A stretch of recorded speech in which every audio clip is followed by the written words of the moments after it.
아니, 이게 도대체 뭐야? 방 안의 똥으로 아주 도배를 해놨네. 진짜 아시아인들은 도대체 왜 다 이 모양이야? 지금 뭔가 오해가 있나 본데. 한국인은 다르다고. 세계를 여행해보면 한국인만큼 청결을 중시하는 국민을 찾아보기 힘듭니다. 심지어 한국인들의 청결한 습관은 해외 숙박업계에서 국제적인 표준으로 자리 잡히기도 한다는데요. 오늘 소개해드릴 사연은 캐나다 게스트하우스에 한국인 손님을 받게 되면서 벌어진 일화입니다. 이 게스트하우스는 더러운 중국인들 때문에 아시아인 손님은 아예 받지 않고 있었다고 하는데요. 하지만 오히려 한국인들이 감동한 숙소 주인은 한국 여행도 준비 중이라고 합니다. 과연 그녀에게는 무슨 일이 있었던 걸까요? 캐나다 여성의 사연입니다. 감동의 모든 것 애청자 여러분. 영상 시작 전 좋아요와 불우이웃을 위해 끝까지 시청 부탁드립니다. 안녕하세요. 저는 한국에 대한 경험을 나누며 이야기를 시작하려 합니다. 저는 캐나다에서 숙박업을 하는 비너스입니다. 초기에는 여러 아시아 국가의 여행객들로 인해 어려움을 겪기도 했지만 한국인 손님들 덕분에 제 마음에 큰 변화가 생겼습니다. 그 경험은 저에게 큰 영감을 주어 한국을 방문하게 만들었고 그 여행 준비로 설레는 마음을 안고 이야기를 풀어나가고자 합니다. 저는 조부모님과 함께 살았어요. 어릴 때 부모님이 교통사고로 세상을 떠나셨거든요. 부모님에 대한 기억이 희미하게 남아있지만 거의 없다고 보는 게 맞을 것 같습니다. 그래도 부족함 없이 자랐어요. 할머니와 할아버지의 사랑을 듬뿍 받았거든요. 이런 이야기가 지루할 수 있는데 이렇게 시작하는 건 저에게 사랑을 주시던 할아버지, 할머니가 돌아가시면서 전 또 새로운 국면을 맞닥뜨리게 되었기 때문입니다. 혼자가 된 저는 제가 할 일을 찾아야 했거든요. 가지고 있는 건 조부모님이 물려주신 커다란 집이 전부였습니다. 농장도 없었고 소나 돼지 같은 동물도 없었어요. 그나마 다행인 건 많은 사람들이 오가는 번화가에 위치했다는 점일 것 같습니다. 캐나다는 새로운 건물을 잘 짓지 않아요. 오래된 건물을 수리해서 사용하죠. 새로운 건물은 편리하고 좋지만 너무 비싸기 때문에 대부분 부모님, 또 그 이전 세대부터 이어진 주거 공간에서 사는 게 익숙해요. 저 역시도 그랬고요. 그랬기에 제가 사는 지역을 떠날 수 없었어요. 그래서 생각한 게 물려주신 주택을 개조해 숙박업을 하면 어떨까 하는 점이었습니다. 항상 저는 여행을 떠나고 싶어 했어요. 하지만 단 한 번도 갈 수 없었죠. 어릴 때 부모님을 잃었던 저는 조부모님, 집을 떠나면 다시 돌아오지 못할 것 같은 불안감이 저도 모르게 엄습했기 때문입니다. 하지만 막상 돌아가시고 나니 이젠 용기가 나지 않았어요. 어디를 가더라도 저를 다시 반겨줄 곳이 없다는 사실은 생각보다 슬펐죠. 그래서 조부모님과 쌓은 추억이 가득 남은 이곳을 떠나지 못했습니다. 그래서 반대로 생각했어요. 제가 떠나지 못한다면 세상을 떠돌아다니며 여행하는 여행객들에게 편안한 장소를 제공하자고 말입니다. 할아버지 할머니가 살아계셨다면 먼 여행을 떠난 제가 돌아왔을 때 편히 쉴 수 있는 공간을 제공해 주셨을 거예요. 그런 마음으로 여행객들에게 쉼터를 제공하고 싶었습니다. 그래서 인터넷을 뒤져 여러 지역의 숙소 사진을 검색했어요. 어떤 형태로 제공하는 게 좋을지 참고하는 게 좋을 것 같았거든요. 제가 여행을 떠나면서 경험하는 게 가장 좋겠지만 앞에서 알려드렸던 것처럼 저에겐 그런 용기조차 없었으니까요. 그래서 많은 사진을 보며 게스트하우스 형식으로 숙소를 개조하게 되었습니다. 유럽 여행을 올 때 혼자 배낭여행을 떠나는 사람들이 많았어요. 그런 사람들은 혼자도 있을 수 있지만 둘셋처럼 솥으로 움직였죠. 무엇보다 짐 자체를 줄여가며 유럽의 여러 나라를 관광하고 싶어 했기에 숙박에 대한 비용을 줄이길 원하더라고요. 그런 사람들에게 비용 부담을 줄여주면서도 할머니와 할아버지가 반겨주는 따뜻한 집을 선물하고 싶었습니다. 혼자가 오더라도 혼자가 아닌 느낌이 든다면 외로움 없이 좋은 기억으로 남을 것 같았죠. 그런 생각으로 개조를 하는데 그 순간순간들이 정말 즐거움으로 기억되어 제가 만든 공간에서 머물며 좋은 추억을 쌓아갈 사람들의 웃음소리가 제 귓가에 들리는 것 같았기 때문입니다. 오랜 공사가 끝나고 게스트의 첫 손님을 받았을 때 제 마음이 전해지는 것 같아서 정말 행복했어요. 소박하지만 깔끔한 숙박에 좋은 평가를 주셨기 때문입니다. 가지고 있던 돈이 많지 않아 건물 외관까지 깔끔하게 보수하진 못했어요. 그래서 겉은 좀 허름해 보였지만 막상 문을 열고 건물 안으로 들어오면 깔끔한 내관에 많은 사람들이 좋은 평가를 주면 느리지만 꽤 괜찮은 숙소로 자리 잡고 있었습니다. 많은 관광객들을 만나며 세계 여러 나라를 알아가기도 했어요. 여행객들이 일반 사람들과 다른 점은 열린 마음으로 이웃이 되기 쉽다는 점일 것 같습니다. 내가 평생 머문 집이라면 옆집 사람들 외에 처음 보는 낯선 사람과 이야기를 쉽게 하는 건 상당히 드물 것 같아요. 물론 성격에 따라 그런 것을 상관하지 않고 즐기는 사람들도 있을 수 있는데요. 저는 전체적인 느낌을 말하고 싶은 거였어요. 여행은 성격과 관계없이 매 순간 새로운 사람과 이야기를 하고 환경에 적응해야 하잖아요. 그렇기에 만나는 사람들마다 저마다의 기억들을 공유하기 바빴어요. 여행을 다녀오지 않았지만 이미 세계의 다양한 사람들을 만나며 꽤 오랫동안 저 역시 여행을 다니는 것 같은 기분이 들었던 것도 제가 숙박업을 하면서 느낀 행복함 중 하나일 것 같습니다. 숙박업을 하며 종종 만나는 시련도 물론 있었어요. 사업을 한다는 게 생각하는 것처럼 늘 행복한 날들만 있는 건 아니거든요. 한 번, 두 번 예상하지 못한 경험을 하면서 제가 운영하는 게스트하우스에 대한 원칙이 생기기 시작했습니다. 별거 아니지만 제 마음이 다치지 않고 운영할 수 있는 저만의 운영 원칙이었어요. 그렇게 운영해야 다른 여행객들이 오더라도 나쁜 기억으로 이어지지 않을 수 있었죠. 무엇보다 그렇게 운영해야 저에게 손해가 아니었습니다.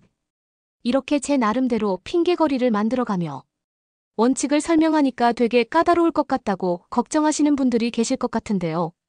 절대 까다로운 원칙이 아니에요. 의외로 쉽고 간결한 방법이거든요.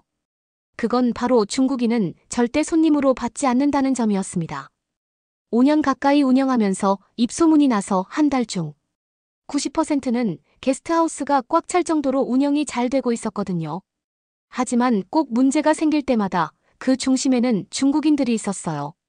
한 명씩 오는 여행객들을 위해 게스트하우스를 운영했지만 한 방에 여러 명씩 들어갈 수 있었기에 팀으로 구성된 여행객들이 오는 경우도 있었거든요.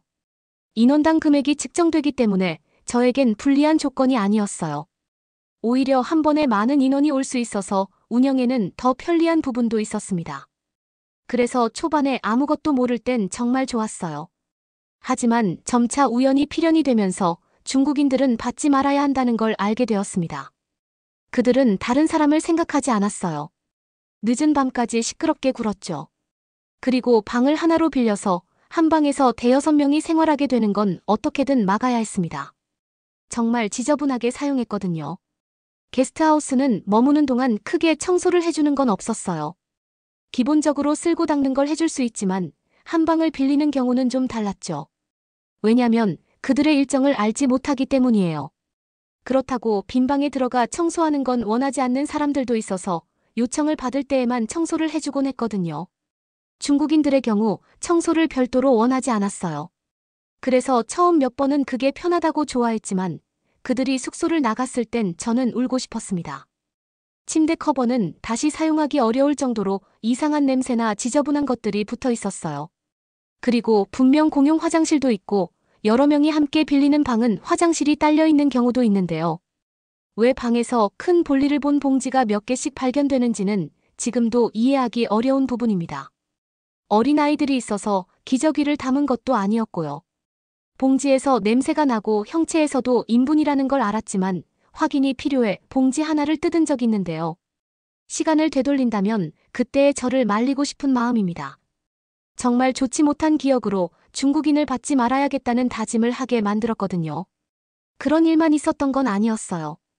다른 숙박업과 다르게 서비스를 해주고 싶은 마음에 아침에 빵과 주스 같은 음식을 제공했는데 중국인들은 자신들이 점심 간식으로 먹을 거라며 아침을 먹고 여분의 것을 챙겨가기 바빴죠. 덕분에 중국인들이 묵고 가면 그 인원수나 그들이 묵었던 기간과 상관없이 저는 적자를 면하기 어려웠어요.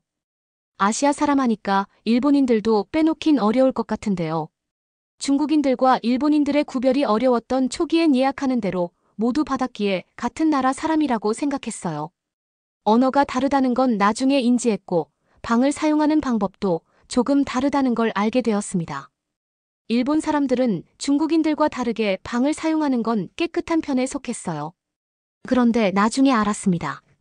찾기 힘든 곳에 쓰레기를 한두 개씩 숨겨놓는 바람에 청소를 해도 썩은 냄새가 진동의 원인을 찾기 어려웠거든요. 나중에 알게 된 후엔 몇 번이나 여러 사람을 불러 청소를 싹 하게 되었지만요. 그런 경험들을 하고 나니까 저에겐 한 가지 철칙이 생길 수밖에 없었어요. 바로 아시아인들은 절대 받으면 안 된다는 것이었죠. 중국인과 일본인의 구별이 어려웠고 일본인도 저에겐 좋은 손님에 속한 건 아니었기에 아예 처음부터 거절하기로 마음먹었어요. 다행히 그런 시행착오를 겪으며 제가 운영하는 게스트하우스는 안정권에 접어들었고 아시아 손님들을 받지 않아도 운영하는데 문제가 없을 정도로 성장했기 때문입니다. 그래서 한동안 즐겁게 지냈어요. 수입도 일정했고 아시아 사람들을 안 받으니 힘든 일도 없었거든요.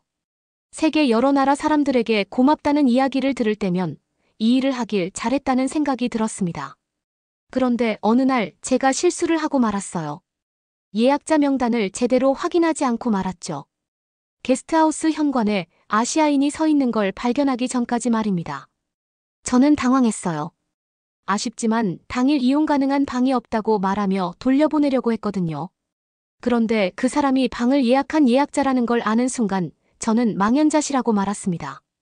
일행이 있다고 말했거든요.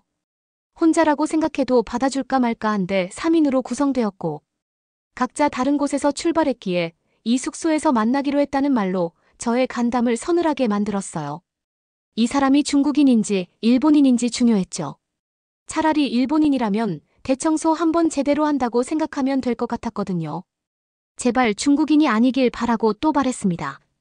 예약이 잘못되었다고 정중하게 안내한 후 주변의 다른 숙소로 쫓아버리고 싶은 마음도 있었는데요. 전화를 몇 군데 돌렸는데 그날따라 다른 숙소에 여유 있는 방도 없어서 차마 그러지는 못했어요. 어쨌든 숙박업을 하기 때문에 우리나라에 온 손님들에게 좋은 인상으로 남고 싶었기 때문이죠. 머릿속은 복잡하고 가슴은 꽉 막힌 것처럼 답답했지만 어쩔 수 없이 방을 안내하게 되었어요. 그리고 알게 되었죠. 한국인이라는 것 말입니다. 전혀 예상 밖의 나라 이름에 당황했어요. 한 번도 한국인이 온 적 없었거든요. 외모를 봤을 땐 분명 아시아 사람이 맞았습니다. 그래서 주변에 어느 나라가 있는지 한국에 대해 잘 모른다고 말했죠. 한국인은 혹시 중국과 일본을 아냐고 물었어요.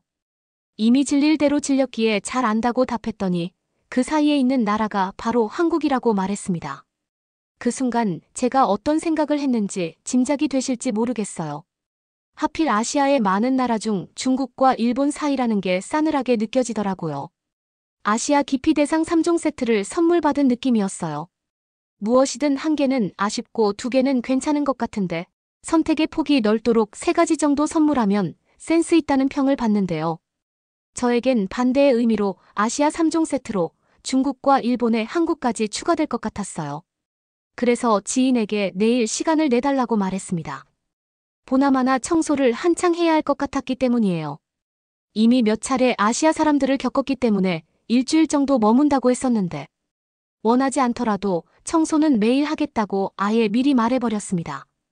그래야 한국인들이 숙소를 빠져나간 일주일 뒤 침대 커버를 버리거나 구석에 숨겨놓은 쓰레기 등으로 골머리 썩는 일이 없을 테니까요. 한국인은 처음 겪어서 그보다 더한 걸 할지 모른다는 긴장감으로 하룻밤을 꼬박 뜬 눈으로 보내게 되었습니다. 그 사이 나머지 한국인들도 무사히 숙소에 도착했고 아침이 되자 간단하게 토스트와 계란 등을 먹은 한국인들은 관광을 하겠다며 숙소를 빠져나갔어요. 전날 공지했듯 저는 도움을 청했던 친구와 함께 청소 도구를 가지고 한국인이 머문 방문 앞에 섰습니다. 심호흡을 길게 한 후 방문을 열었을 때 전 놀라고 말았어요. 그리고 다시 방 호수를 확인했죠. 분명 4명이 머물렀기 때문에 방이 지저분해야 맞았거든요. 침대 위에 이불이 뒤죽박죽이던가 수건이 바닥에 널브러져 있던가 그래야 했죠. 지금까지 사용했던 사람들이 대부분 그랬으니까요. 그런데 한국인들이 사용한 방은 잘 정돈되어 있었습니다. 심지어 환기가 되라고 창문도 조금 열어놓고 나갔더라고요. 손을 댈 게 하나도 없었어요. 그래도 혹시나 하는 마음에 일본인들이 주로 쓰레기를 숨겨놓는 구석진 곳 위주로 청소를 하기 시작했습니다. 그런데 그럴 필요가 없겠더라고요. 쓰레기통에 쓰레기가 담겨 있었는데 분리수거를 해놓은 건지 쓰레기통 밖에 놓인 비닐봉지 안에 다른 쓰레기를 담아두었거든요. 괜히 호들갑 떨며 전날 친구에게 일당을 두둑이 줄 테니 도와달라고 했던 걸 후회했습니다. 친구 역시 지금까지 제가 청소가 힘들 때 도움을 요청해서 각오를 단단히 하고 왔다가 깨끗한 방을 보고 놀라더라고요. 이 방은 대체 어떤 사람들이 사용했냐고 묻기까지 했죠. 일주일을 머물렀던 한국인은 마지막 날까지 아무 문제 없이 청결하게 사용하고 고맙다는 말까지 기분 좋게 남기고 떠났습니다. 게스트하우스를 운영하면서 이렇게 여운이 남는 손님은 처음이었어요. 제가 다른 나라 여행을 간다면 이렇게 사용해야겠다고 생각되게 만들었죠. 그런 생각들이 머릿속에 떠나지 않았어요. 결국 저도 친구에게 게스트하우스를 맡기고 한국으로 떠날 준비를 하게 만들었습니다. 저도 답례로 한국에 있는 게스트하우스를 이용하고 좋은 인상을 남기고 싶다는 생각을 하게 되더라고요. 처음이었어요. 한 번도 떠날 용기가 생기지 않았거든요. 그렇게 한국 여행을 준비하고 드디어 내일 떠날 날이 다가왔어요. 마음들은 막상 당일이 다가오니 긴장감으로 바뀌며 괜한 여행을 준비했나 싶은 생각이 들기도 하는데요. 오랫동안 마음에 품었던 일을 현실로 옮기게 만들어준 한국인들의 행동을 평생 잊지 않으려고요. 그 마음을 기억해 사람으로 상처받았던 마음들을 치유하고 돌아오고 싶습니다. 여행을 준비하며 미리 알아본 한국은 구경할 거리도 많고 발전된 도시로 이주를 계획했는데 짧은 게 아닐까 벌써 걱정하게 만드는데요. 알차게 잘 다녀올 생각이에요. 다녀오고 나면 아마 또 하나의 규칙이 생길 것 같습니다. 아시아인 중 한국인은 언제든 환영한다고 말이에요. 여러분은 이번 사연을 통해 어떤 것을 느끼셨나요? 한국인 손님들의 청결하고 예의 바른 행동으로 인해 마음이 바뀌었다는 사실이 인상 깊은데요. 이런 경험은 국가와 문화에 대한 선입견을 바꿀 수 있는 강력한 영향을 줄 수 있습니다. 또한 처음으로 한국을 방문하기로 결심한 부분도 흥미로운데요. 즐거운 한국 여행이 되었으면 좋겠네요. 구독과 좋아요 부탁드리며 사연자분께 전해드릴 댓글도 남겨주시면 전달해드리겠습니다. 그러면 더욱 감동적인 다음 사연으로 넘어가겠습니다.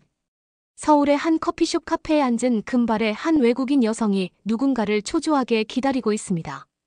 시계를 계속해서 쳐다보는 그녀 얼마나 지날까요? 카페 문이 열리는 소리가 들립니다. 두근거림을 감출 수 없는 여성과 문을 벌컥 열고 성큼성큼 카페로 들어서는 한 남성 금발의 여성은 그를 발견하자 얼굴이 벌개져 그 남자에게 눈을 떼지 못하는데요. 이 여성은 남성과 오늘 처음 보는 사이라고 합니다. 심지어 남성도 이 여성을 처음 보는 거라고 하는데요. 도대체 이들은 어떤 사이인 건지, 과연 어떤 사연을 가지고 있는 건지 저도 너무 궁금한데요. 오늘의 사연 빠르게 들어보도록 하겠습니다. 안녕하세요. 덴마크 출신 방송국 작가 네슬리라고 해요. 매일매일 똑같이 일어나 똑같은 길을 걸어 출근하는 그런 저는 뭐 이렇다 할 특징도 없어요. 제 이야기를 적고 싶은데 뭐 하나 가진 특징이 딱히 없어서 정말 쓸 말이 도저히 없네요. 제가 이렇게 사연을 쓰는 데는 이렇게 평범하기만 한 저에게 찾아온 특별한 그 일에 관해 말하고 싶어서 이렇게 적게 되었어요. 제 인생에 처음 찾아온 글이고 제가 처음 하게 된 그 미친 짓에 대해 어딘가에 꼭 기념해서 남기고 싶었거든요. 오늘 저의 이야기 생각보다 아주 흥미진진한 이야기가 될 거예요. 함께 집중해서 잘 들어주시면 좋겠네요. 그날은 별다를 것 없이 출근하던 날이었어요. 우리는 그날도 시청률이 안 나오는 문제로 상사에게 깨질 문제 때문에 우리 팀 모두는 암울한 상태였죠. 이런 건 익숙해질 법도 한데. 싫은 소리를 듣는 건 매번 겪어도 참 익숙해지지도 않는 것 같아요. 최근에는 사실 방송국의 필요성이 많이 없어지고 있잖아요. 방송과 유튜브의 벽이 허물어지고 있으니까 말이에요. 그래서 우리 같은 방송사들이 사실 많이 위기죠. 저는 드라마나 영화 작가가 아니라 다큐멘터리 작가예요. 그래서 다른 재주가 없는데 계속해서 시청률이 유튜브 조회수보다 안 나오니까 방송국 입장에선 저희한테 계속 싫은 소리를 하는 거겠죠. 저도 그 마음은 이해해요. 그렇다고 저희가 이렇게 바뀌어가는 트렌드를 붙잡을 수도 없고 어떻게 해요. 저희가 할 수 있는 최선이라곤 사람들을 끌어올 만한 새로운 아이템이나 콘텐츠를 개발하는 수밖에 없는 거죠. 그래도 유튜브보다 방송국만이 가지고 있는 장점과 강점을 최대한 이용해서 말이죠. 여러분들이 생각하시기에 유튜브보다 방송국만이 가진 강점이 뭐라고 생각하세요? 돈, 자본금, 인지도, 바로 공정성과 사람들의 믿음과 신뢰예요. 유튜브는 누구나 만들 수 있지만 방송국은 누구나 들어올 수 없고 아무거나 만들고 보도하지 않는다는 믿음 말이죠. 유튜브가 있는데 왜 계속 방송국이 건재하냐고요? 그 이유는 간단해요. 유튜브 같은 온라인 플랫폼들은 누구나 사용자라면 다양한 콘텐츠를 올릴 수 있고 시청할 수 있잖아요. 하지만 이건 다양한 문제가 생겨요. 선별되어 있지 않은 가짜 정보나 선정적이고 자극적인 것들도 무분별하게 노출될 수 있죠. 우리 같은 전통적인 방송국이 여전히 중요한 역할을 하는 이유는 스포츠나 엔터테인먼트 등의 콘텐츠를 전문적으로 제작하고 방송하면서 생방송이나 실시간 사건에 대한 중계에 팩트를 전달하는 데 큰 역할을 합니다. 그래서 가장 신뢰할 만한 출처라고 할 수 있죠. 사람들에게 정보는 큰 역할을 하거든요. 사람들은 이제 보이는 대로 믿는 세상에 살아요. 그렇기 때문에 보이는 거짓이 진실이라고 받아들여지면 그땐 정말 가망 없는 사회라고 할 수 있죠. 그래서 우리 같은 전통적인 방송국이 필요한 거예요. 그래야 진짜 정보가 뭔지 구분하고 기준을 삼을 수 있기 때문이에요. 특히 뉴스나 문화 프로그램, 다큐 프로그램처럼 사회를 고발할 수 있는 역할을 통해 대중들의 올바른 의견도 형성시키고 그걸 반영해서 사회적인 이슈에 어느 정도 압력을 줘서 더 나은 사회로 돌아갈 수 있는 큰 역할을 합니다. 그게 좋은 공동체를 형성해 가는데 큰 기여를 하죠. 게다가 뉴스 같은 신뢰성이 높은 보도 프로그램은 시청자들에게 다양한 시각과 지식을 제공해주면서 내가 보고 싶은 것뿐만 아니라 봐야 하는 것들에 대해서도 다뤄주기 때문에 이건 아주 크고 중요한 부분이에요. 특히나 요즘처럼 자신이 좋아하고 관심 있어 하는 알고리즘 사슬에만 갇혀 사는 사람들에게는 보고 싶지 않은 정보도 봐야 할 필요가 있는 게 얼마나 중요한지 딱 일주일만 뉴스를 접해보면 알게 될 거예요. 하지만 우리도 전통만을 운운하면서 트렌드는 바뀌어 가는데 전통적인 방식만 고집할 수는 없죠. 그렇기 때문에 우리도 다양한 서비스 플랫폼을 통해 어디서나 프로그램을 볼 수 있도록 다양한 동영상 콘텐츠를 제작하려고 하고 있어요. 그게 우리가 살아남으려는 전략이죠. 그런데 그날은 유독 원래보다 더 많이 깨졌어요. 정말 많이 깨졌죠. 이런 식으로 가다간 우리 팀 전체를 다 해산시켜버리겠다면서 다음 달까지 시청률이나 효과가 바닥이면 다들 잘릴 각오를 하라는 소리까지 들었으니까요. 그렇게 호통을 들은 건 정말 처음이라. 우리 팀 모두가 그날 주눅이 들어 한마디도 뱉지 않고 각자 모니터만 쳐다보며 한숨을 쉬었던 것 같아요. 한 이틀 정도 지났을까? PD님이 저를 따로 불러 이야기 좀 하자고 하더라고요. 1층 카페테리아로 향했어요. 무슨 일이냐고 했더니 PD님은 오랜 기간 고민을 했는데 이번에는 좀 내부 분위기가 많이 심각한 것 같다고 무슨 좋은 아이템을 밤새서라도 짜야 할 것 같다고 하더라고요. 그래서 좀 자극적이더라도 우리 신뢰도를 이용해서 사람들에게 어필할 수 있는 아이템으로 한번 짜보자는 의견을 냈죠. 저는 알겠다고 생각해보겠다고 하면서 집에 갔어요. 그렇게 이틀 정도 자면서도 걸으면서도 아이템 관련해서 생각만 했죠.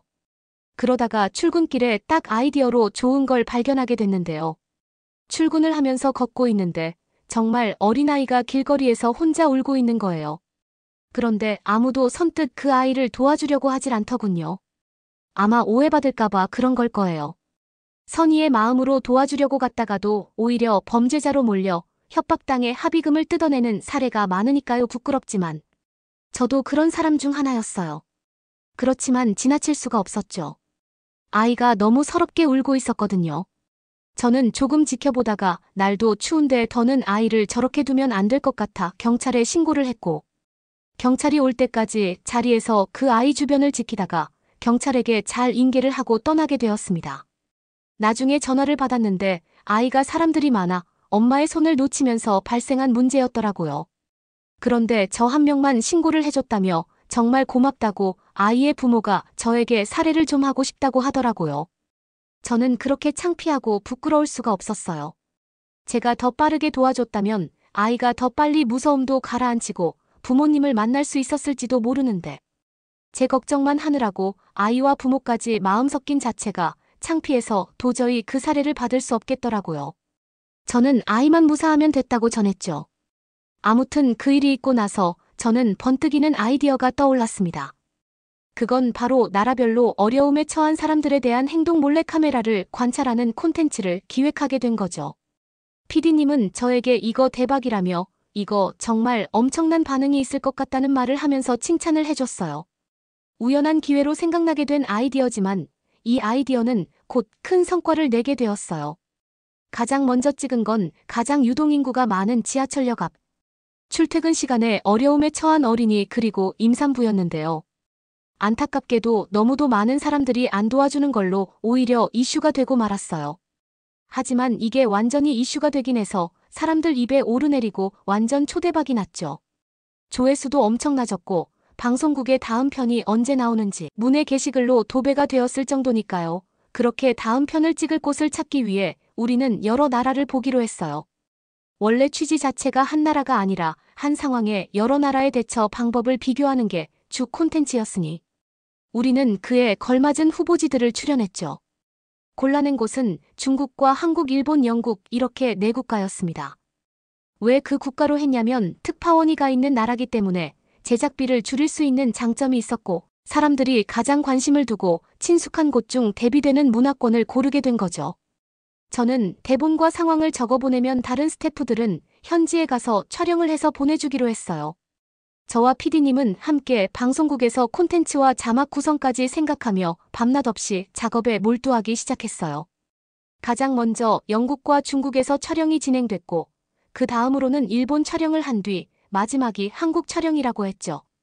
우리는 촬영이 된 모든 출연자들에게 상황과 이 실험을 한 이유에 대해서 설명을 했고 사전에 동의까지 구했어요. 그렇게 순탄하게 모든 것이 흘러가기만 했다고 생각했어요. 마지막 촬영지인 한국으로 간 팀원들에게 연락이 왔죠.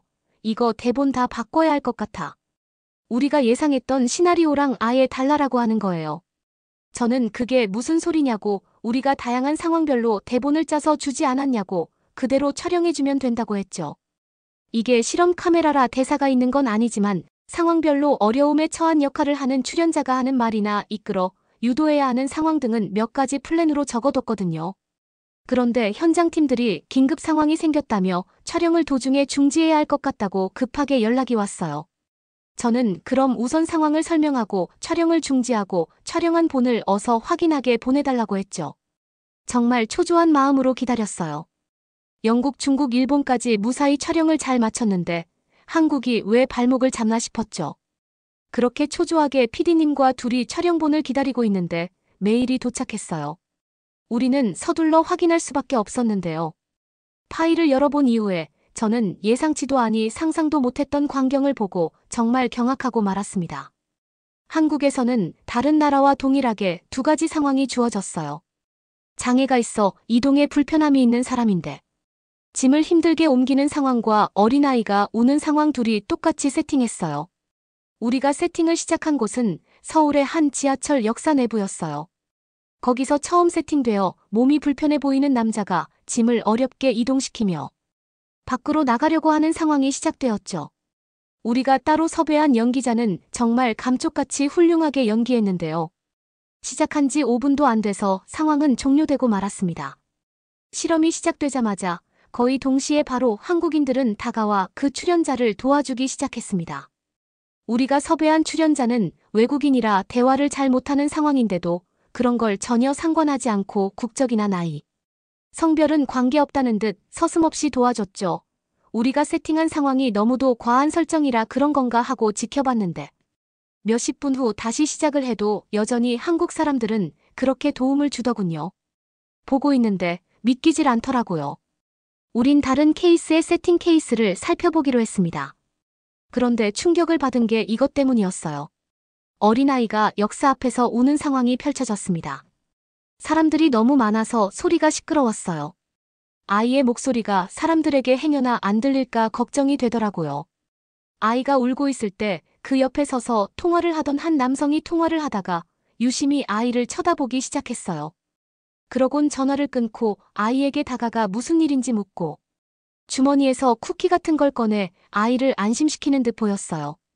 그러곤 옆에 의자에 아이를 잘 앉으라고 해주더니 자신의 외투를 벗어 아이에게 입혀주었죠.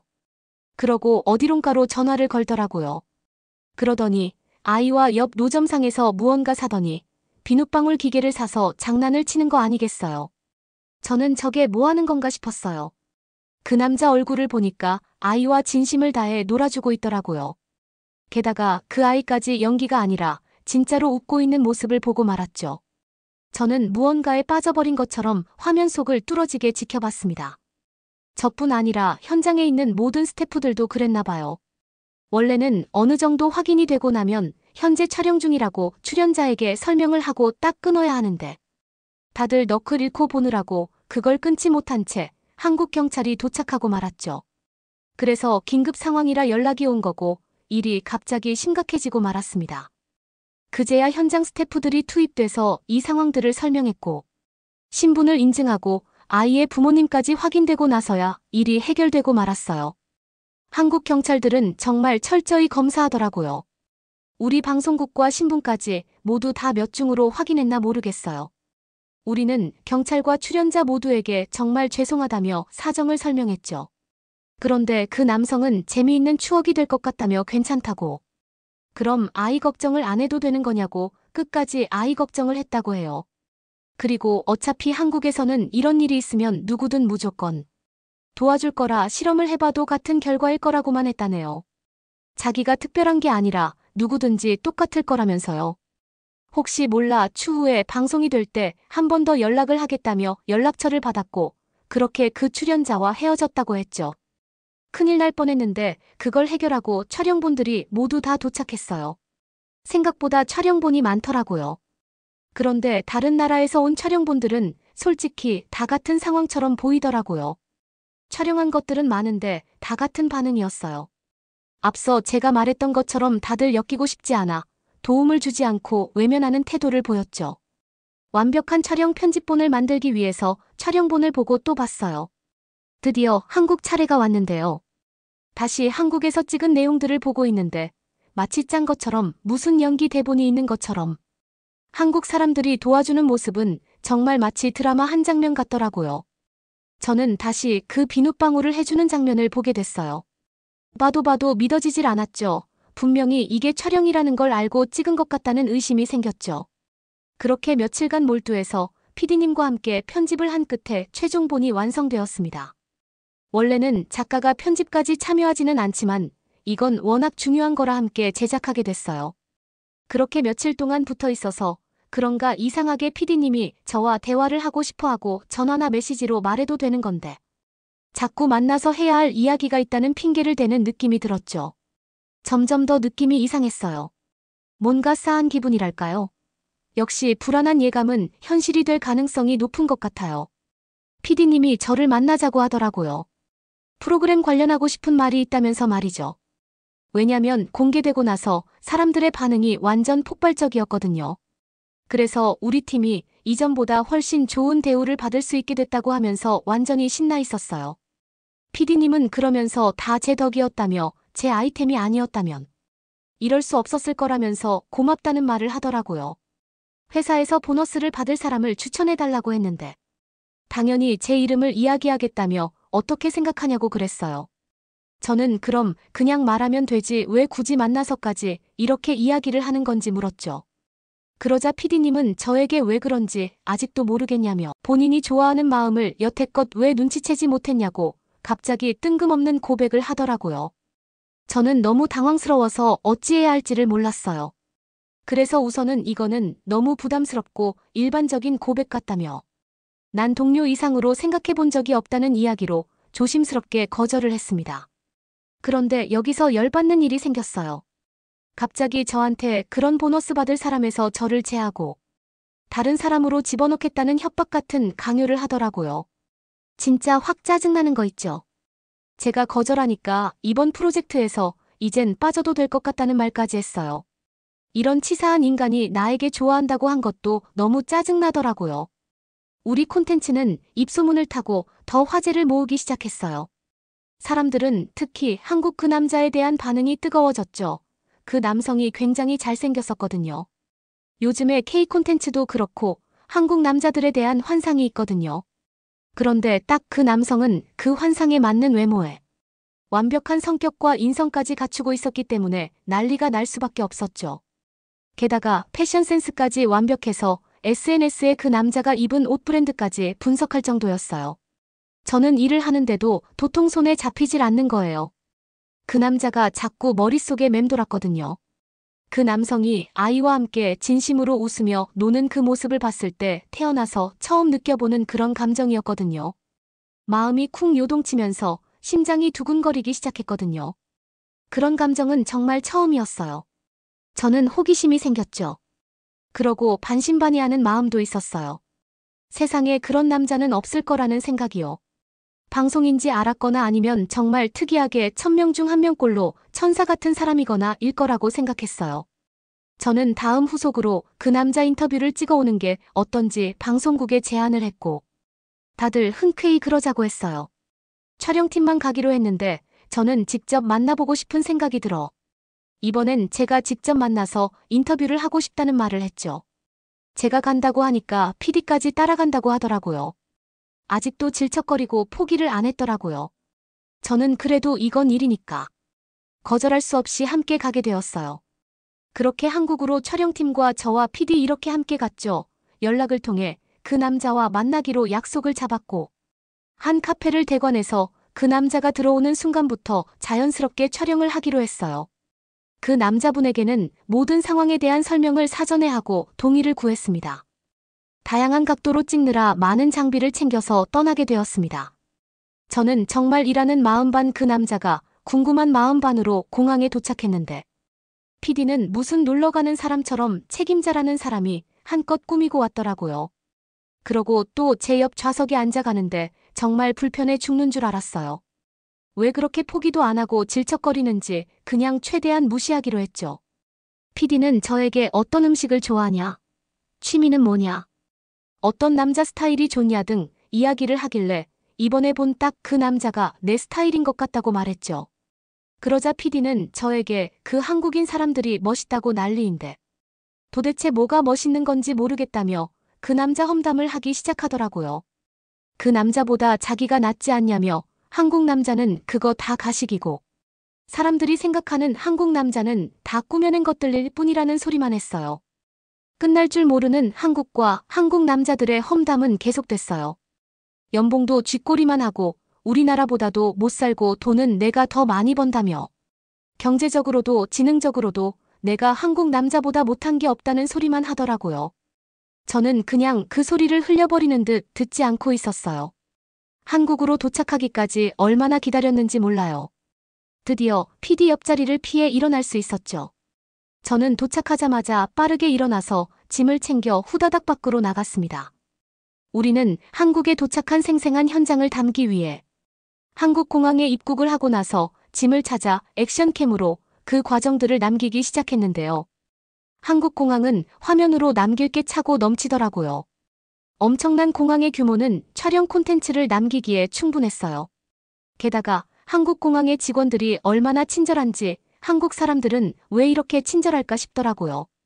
도로는 또 얼마나 넓고 깨끗한지 한국을 처음 가본 게 후회될 정도로 훌륭하더라고요. 첫날은 숙소에서 묵고 다음날 카페에서 촬영을 하기로 했어요. 다음날을 위해 빠르게 자려고 하는데 PD가 또 저녁 식사를 하는 게 어떠냐는 수작을 부리더라고요. 그래서 저는 아니라고 전혀 싫다고 딱 잘라 말했죠. 그러고 제발 나 좀 내버려 두라고 짜증을 내고 말았어요. 참다 못 참겠더라고요. 다른 스태프들도 나가서 치맥을 먹었다고 했는데 저는 피곤해서 먼저 잠들었죠. 그렇게 드디어 다음 날이 되었습니다. 새벽부터 일어나서 저도 모르게 치장을 하고 있더라고요. 화장도 하고 최대한 예쁘게 하고 나갔죠. 그러고 밖으로 나갔는데 로비에서 저를 본 다른 동료들은 너 맞아? 라며 저를 보고 놀래하더라고요. 생각해보니까 이렇게 꾸미고 한 번도 출근을 한 적이 없다는 걸 알았어요. 동료들은 저에게 촬영하는 것 때문에 이렇게 신경 쓴 거냐며 방송 출연에 욕심이냐는 농담을 하더라고요. 사실 그게 아닌데 말이죠. 제가 사실 이렇게 꾸미고 준비한 건 다 그 남자 때문이었어요. 편집을 하면서 그 남자 부분을 너무 많이 봐서 정이 들어서 그런 건가 아니면 정말 첫눈에 그 남자한테 마음을 뺏겨버린 건가 모르겠지만 그때부터 쭉 그 남자 생각을 하게 됐거든요. 저에겐 뭐랄까 상상 속에 있는 연예인을 만나는 느낌이랄까요. 되게 설레더라고요. 카페로 향하는 그 길도 너무 떨려서 오늘 해야 하는 질문지를 읽고 또 읽었는데도 도통 머리에 들어오지 않았어요. 조금 길이 막혔는데도 전혀 지루하지도 않았죠. 옆에서 PD는 계속해서 너무 예쁘다며 오늘 끝나고서는 저녁을 먹자는 둥 실없는 소리를 또 해댔지만 저는 아예 무시하고 그 남자를 만날 생각만 하고 있었죠. 그렇게 카페에 들어가고 촬영팀들은 카메라 장비를 세팅하고 오디오를 세팅하고 있었습니다.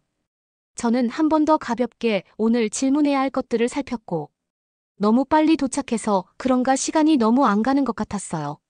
시간이 점점 다가오자 갑자기 초조해지더라고요.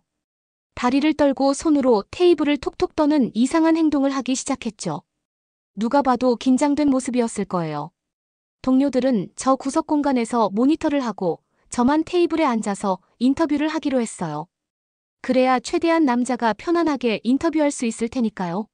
그렇게 얼마나 기다렸을까? 초조한 채 기다리고 있는 때 띠링하고 카페 출입문에 달린 엔트리 벨 소리가 울렸습니다. 문이 열리고 영상 속에서만 보던 바로 그 남자가 한 걸음 한 걸음 성큼성큼 들어오고 있었죠. 순간 심장이 쿵쾅거리고 시간이 멈춘 것만 같은 기분이 들었어요. 그 남자가 다가오는 발걸음 소리인지 제 심장 소리인지 모르게끔 쿵쾅거렸으니까요. 훤칠한 키 실물로 보니 더 하얗고 고운 피구. 정말 조그만 얼굴에 누가 봐도 돌아볼 만한 외모를 가진 그는 그때와 달라진 짧아진 헤어스타일을 하고 있었어요. 저는 그 남자를 보고선 몸이 굳어버려 인사도 못하고 있어버렸죠. 그는 저에게 다가오더니 한국어로 인사를 하는 것 같았어요. 저도 한국어로 인사를 준비해 가서 안녕하세요 라고 인사를 했죠. 통역을 따로 구하려고 했는데 그가 영어가 가능하다고 했기 때문에 따로 그럴 필요는 없었어요.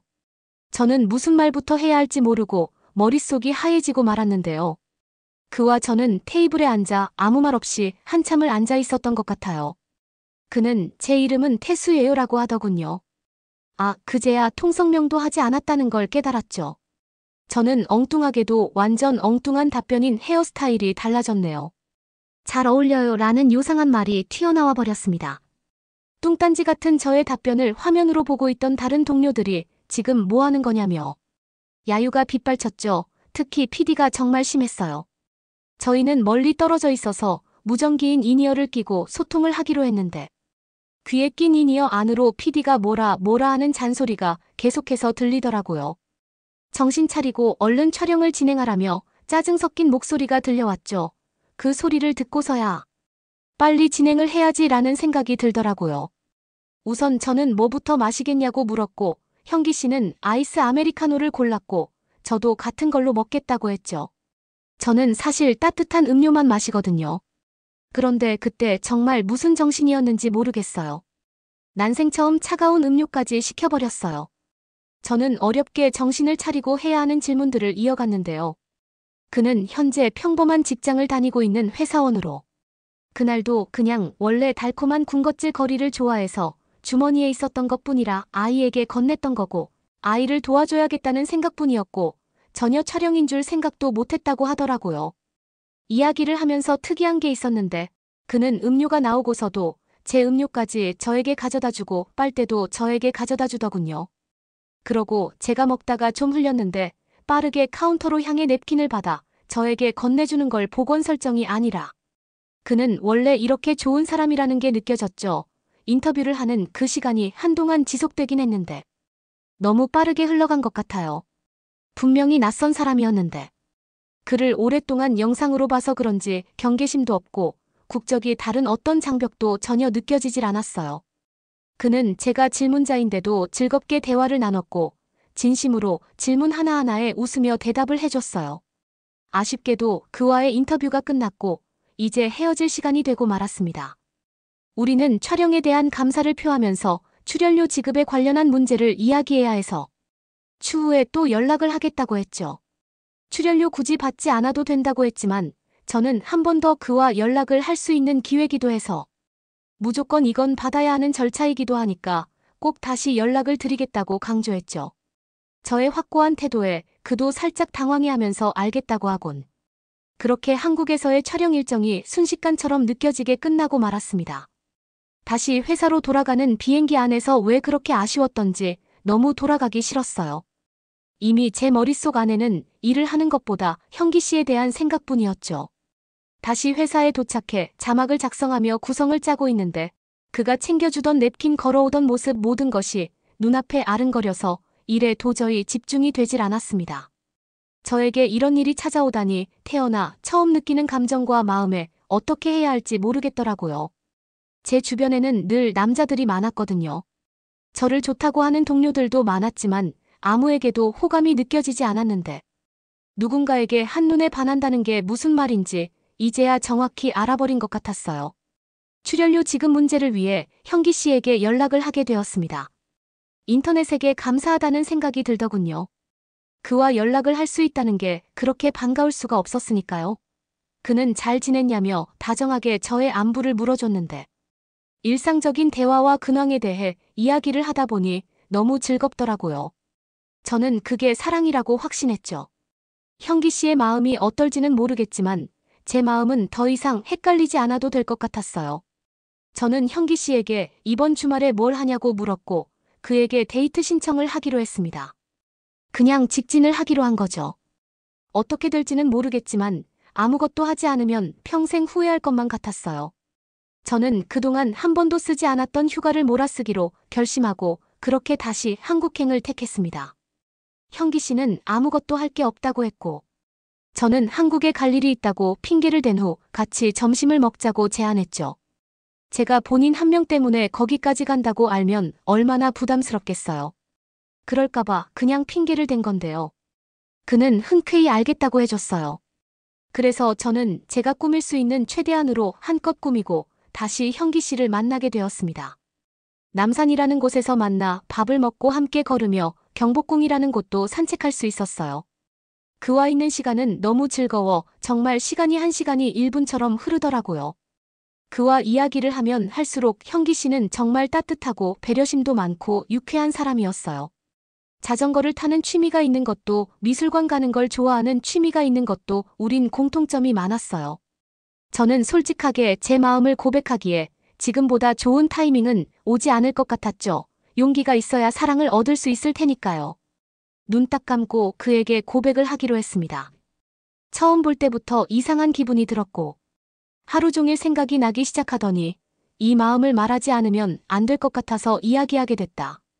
어떤 걸 해달라는 게 아니라 마음은 꼭 이야기해야 후회하지 않을 것 같아서 이렇게 말한다고 시원하게 질러버렸습니다. 사실 당당한 척했지만 손끝부터 다리까지 후들후들 떨리고 있었어요. 현기 씨는 심각한 표정으로 제 이야기를 듣더니 원래 이렇게 적극적인지 묻더라고요.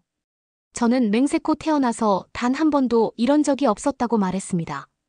그러자 그는 당황하지 않았다고 하면 거짓말인데 생각을 좀 해보겠다고 하더라고요. 저는 그 정도 답변이면 충분했어요. 민망하기도 하고 이제 숙소로 돌아가려고 인사를 하는데 그때 제 지갑이 사라졌다는 사실을 알게 되었습니다. 생각하는데 정신이 팔려 지갑도 잃어버렸다니 어떻게 해야 하는지 머리가 멍해지더라고요. 어떻게 해야 할지 머리를 감싸고 있는데 현기 씨는 침착하고 잘 생각해보라면서 마지막으로 지갑을 봤던 기억을 더듬어 보라고 했어요. 현기 씨를 만나기 전에 들렀던 카페에서 커피를 사 마실 때 꺼냈던 게 마지막이었다는 게 생각났어요. 밥도 현기 씨가 사줬고 경복궁도 현기 씨가 입장료를 내줘서 꺼낼 필요가 없었더라고요. 너무나도 오랜 시간 지나버린 상황이라 포기해야겠다 싶었죠. 그런데 현기 씨는 어딘지 기억하냐고 했고 같이 가보자고 하더라고요. 저는 그냥 포기하는 게 나을 것 같다고 했죠. 현기 씨에게 그런 신뢰까지 끼치고 싶지 않았거든요. 그런데 현기 씨는 어차피 근처니까 금방 갈 수 있을 거라며 같이 가자고 했고 그렇게 우리는 그 카페로 다시 가게 되었습니다. 오전에 갔었는데 지금은 이제 해가 지고 어둑해졌으니 거의 하루가 다 간 정도의 시간인데 그동안 환전한 현금이 가득 들어있는 제 지갑을 어떻게 찾을 수 있겠어요. 저는 소용없을 거라 이야기하며 카페에 들어갔는데 놀라운 일이 또 생겨버렸습니다. 카페에 들어가자마자 카페 사장님이 저를 기억하곤 제가 물어보기도 전에 지갑을 돌려주는 게 아니겠어요. 어찌된 일인지 안에 있는 내용물들도 하나 빠지지 않고 그대로 있었죠. 저는 정말 감사하다며 인사를 하고 카페에서 나와 연신 놀라움을 금치 못했어요. 계속 감탄하는 저를 보더니 현기 씨는 막 웃더라고요. 그러곤 저에게 한국 사람들은 저만 그런 거 아니라니까요. 그러면서 정말 현기 씨 말이 거짓말이 아니라는 걸 직접 겪게 되어 버렸어요. 실험 카메라가 아니라 실제로 말이죠. 저랑 현기 씨는 서로를 마주보며 한참 웃었던 것 같아요. 그래서 우리는 어떻게 됐을까요? 용기 있는 저는 결국 미남을 얻었습니다. 꿈에 그리던 한국인 남자친구를 얻게 되었죠. 한국지사로 지원을 했고 저는 지금 한국에서 지내면서 현기 씨와 알콩달콩 연애를 하고 있어요. 한국어도 열심히 배우고 있죠. 쉬는 날이면 현기 씨랑 함께 자전거를 타면서 한국의 아름다운 곳들을 눈에 담고 영상으로 찍어 개인적인 유튜브 채널에 담아내고 있어요. 외국인으로 본 한국의 시선을 많은 사람들에게 소개하고 싶거든요. 얼마 되진 않았지만 한국살이는 무척 만족스러워요.